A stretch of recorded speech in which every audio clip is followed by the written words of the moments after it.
Good morning and welcome to Saturday special of Dr. Lamba's Awakening. Avadhut is a Sanskrit term which is a part of the Indian culture, and it refers to antinomian mystics or saints who have gone beyond the ego consciousness, the duality and the common worldly matters. Interestingly, Avadhuta Gita is a great treatise, and amazingly, most of the people are not aware of that. It teaches a lot, and as a matter of fact, some people may feel that the people who say that Hinduism is a straight-laced religion forget that Hinduism, for the first time in the history of the mankind, preached the connectivity between nature and man. And not only that, nature in its obtuse sense, but also the insects, the animals, the reptiles, they are the teachers of the mankind, and mankind is their teacher. So the interconnectivity of cosmos and the construct of nature as the teacher is great contribution of Avadhut. As I said, it's a French term, and the root is to shake. That's among many other uses of the word. And the indication is the type of a mystic or a saint beyond consciousness, duality, and is Jeev Mukta, the person who has got absolute salvation beyond worldly concerns that acts without consideration with standard social etiquette.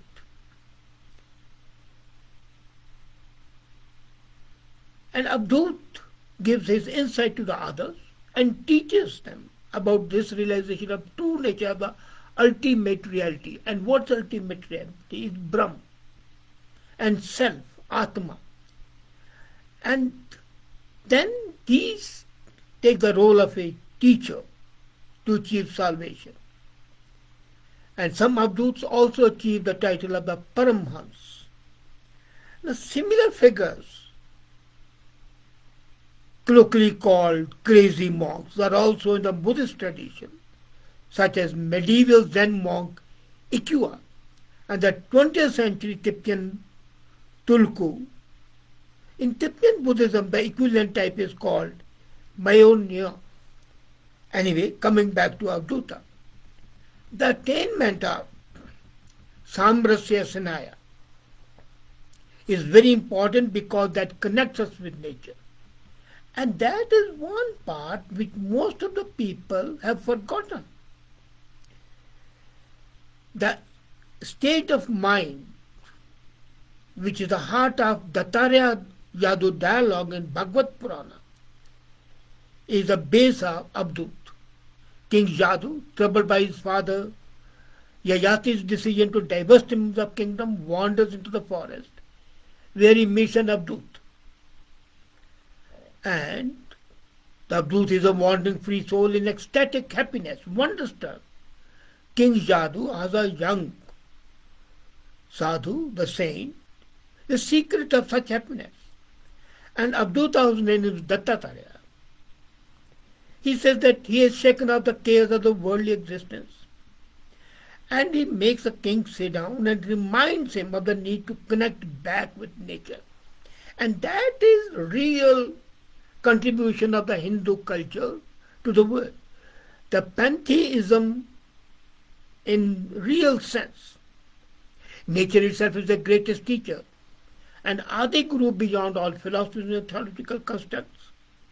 Dattatreya narrates the story of his 24 universal teachers, his gurus, having learned from 5 elements: earth, air, sky, water, fire. So these 5 elements have been teachers. Then the other teachers are the sun, the moon, and the sea. Then other teachers are the 12 animals. Then a prostitute a child, a young girl, and a blacksmith. So these are the 24 teachers representing nature, animal world, and marginalized sections of society. He tells the king the unique lessons he has imbibed from the five elements.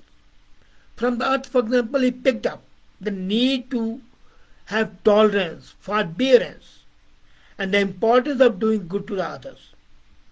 It's a real great lesson. So worship of the earth is important. And then he has learned the value of non-attachment and freedom.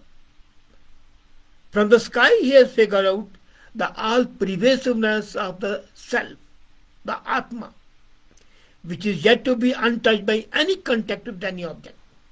Sky doesn't touch anything, and yet is all pervasive. The third element, water, he has picked up the need of purity and coolness. How the water refreshes you, hydrates you, cleans everything.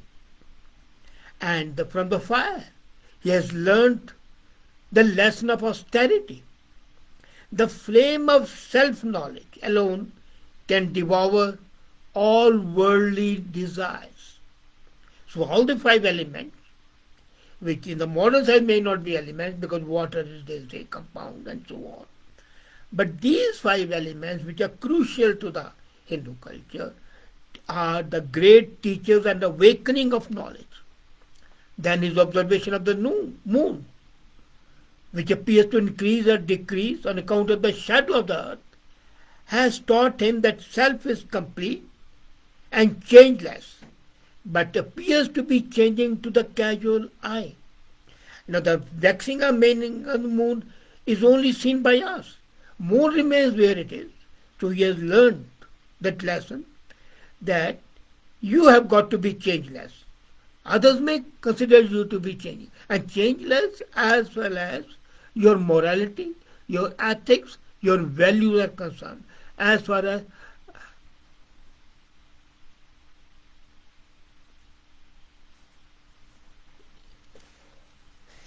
your integrity is concerned, not otherwise.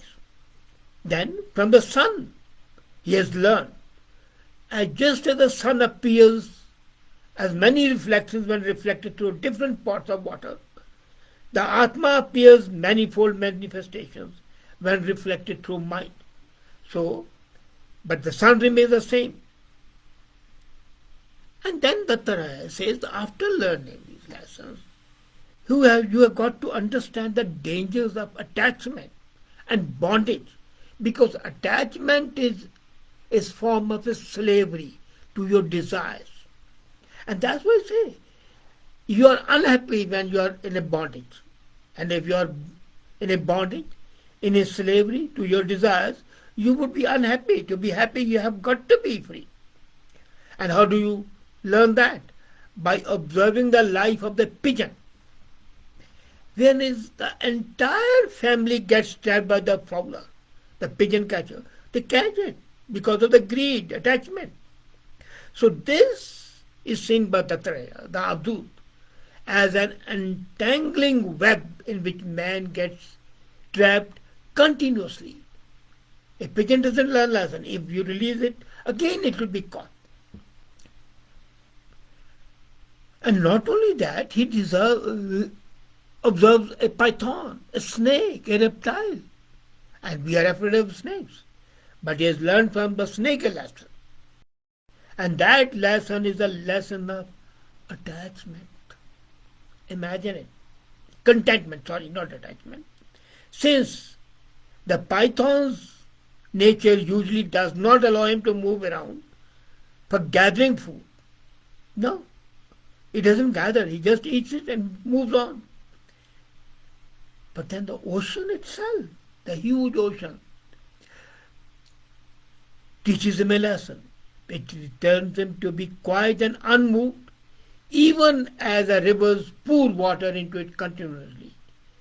Tidal waves come, but the sea is not concerned where the water is coming in. Its level hardly rises. And then Imagine learning a lesson from moth. Even a moth teaches a lesson to the Avadhuta. He understands the danger of ruining himself in distraction of the senses. Like a moth looks at the fire, he is attracted by the glow of the fire and flies straight into it and is burnt. So, don't be distracted by the senses. Your senses are going to detract you from the path of purity and integrity. From the bees, he has learnt a lesson that he should beg for a little food only, from one house then another. Bee goes from one flower to another, collecting nectar to make it into honey.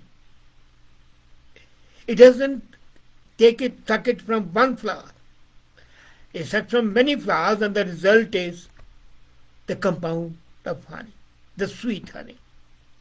So from the bee he has learned the lesson that if he is to get food, he should not, in fact, do not be a burden on one person. Take it as spreading your burden. So since he is a Avadhuta, he is a beggar, the mendicant rather, he doesn't go to one house and take it from it, he just takes a bit from each one. And from the honey gatherer, the bee, the uselessness of hoarding things, the bee doesn't hoard.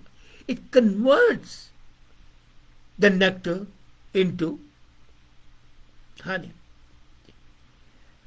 And then from the young girl, he has learned the lesson to wed, and the noise of her bangles he has picked up the value of silence and solitude.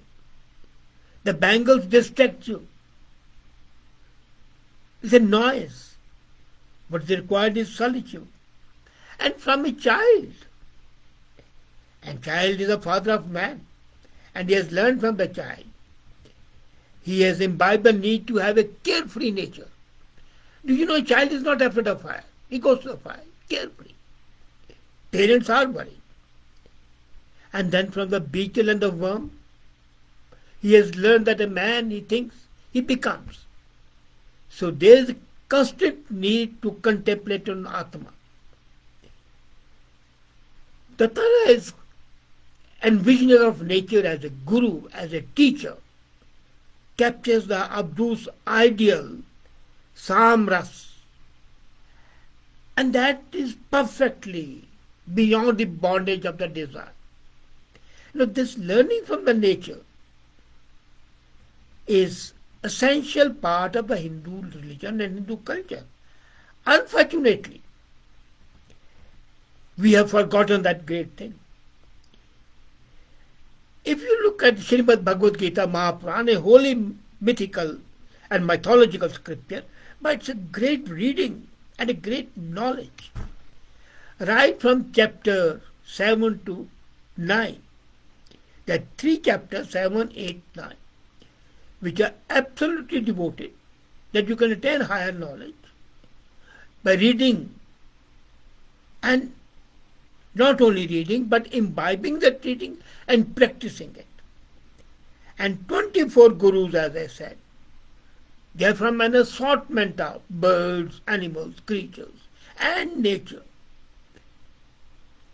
that they tell you, yes, important thing, the fish which we eat is a guru for him.